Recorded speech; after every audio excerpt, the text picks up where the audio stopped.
We now welcome in Colleen Katzenberger. She's a Gold Star spouse of fallen soldier, Staff Sgt, 1st Ranger Battalion, Jeremy Katzenberger. Thanks for being with us on NFM TV. We are completely humbled and honored that you're willing to spend some time with us. Thanks for having me and just honoring my late husband. It means a lot, so thanks.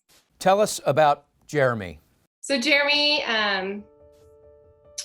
was a great man. We met actually lifeguarding in high school when we were sophomores in high school. And I often joke that that man stole my heart really, really quick.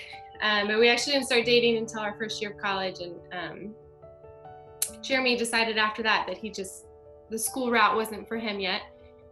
And so he made the very selfless decision to enlist in the military with a Ranger contract.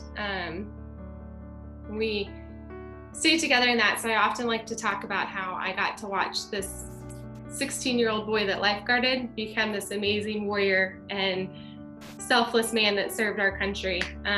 Went on 8 combat deployments during that time in both Iraq and Afghanistan. Unfortunately though, on his 8th deployment, it was his first deployment that he left not only me behind, but also our son. Our son was 4 months old when he left on the deployment. And so, and it was in the height of the war. It was in 2011. And sadly, he never made it home. On June 14th of 2011, Jeremy laid down his life fighting for our country. We are all so grateful for that sacrifice, and thank him and of course your family for that. And Everett, your son, he's now 9 years old. How's he doing? Good, for the most part. I always tell people that I think grief is big and it's powerful and you don't ever get rid of it. And watching and raising a son by myself that, I don't know, always so desperately wants to know who his dad was. It means a lot to have people like you that are always willing to tell my story and Jeremy's story and honor that, because it means a lot to that 9-year-old boy who looks just like his dad.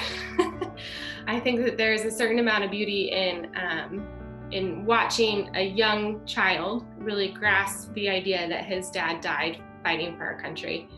And can't help but think Jeremy's really, really proud of Everett. And I read in an article that you published last year, you talk about pain and what that process is like. Can you walk us through how you've gotten to a point where you can comfortably talk about the pain?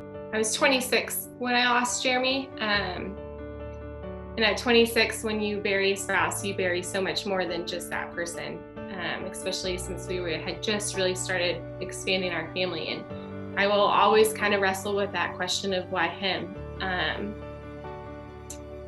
But there's like a bigger understanding I have that the ripples and the legacy and just the big story is so much bigger than I can wrap my head around, if that makes sense. And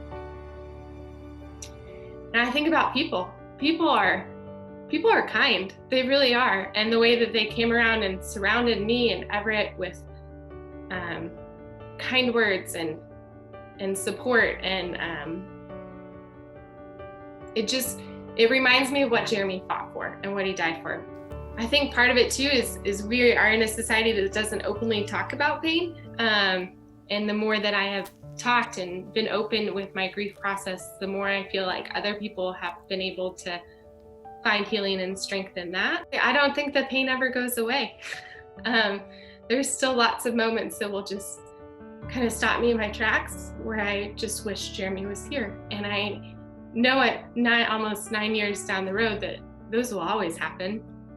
And I don't need to be embarrassed or ashamed by that. I loved greatly, and that's why that pain is there. And that is something that I actually take peace in. You brought up on several occasions to Jeremy if he minded that people take Memorial Day for granted, for instance, and he had an interesting answer. Share it with us. We've been in big political turmoil, I feel like, for a while, and I would ask him sometimes when he would come home from deployments, when you would see people complaining about rights or things that we as Americans really take for granted, if that would bother him. And I was so blown away because he just looked at me and he's like, Colleen, that's what I fight for. I fight so our kids can grow up in a world where they don't think about the dangers of walking down the street, and they can complain about coffee shops being closed because that's the biggest thing they have to worry about. That's what I fight for. Well, we certainly appreciate your time and for allowing us to honor Jeremy. His sacrifice is not lost upon us, our audience, and our country, and we thank you and we thank Jeremy for that sacrifice. And in his honor, we're going to be cutting a check for $2,500 to the Gary Sinise Foundation. They do so much for Gold Star families. Thank you. I do greatly appreciate you taking the time and continuing to honor all the service members. So thank you, and thanks for telling my story.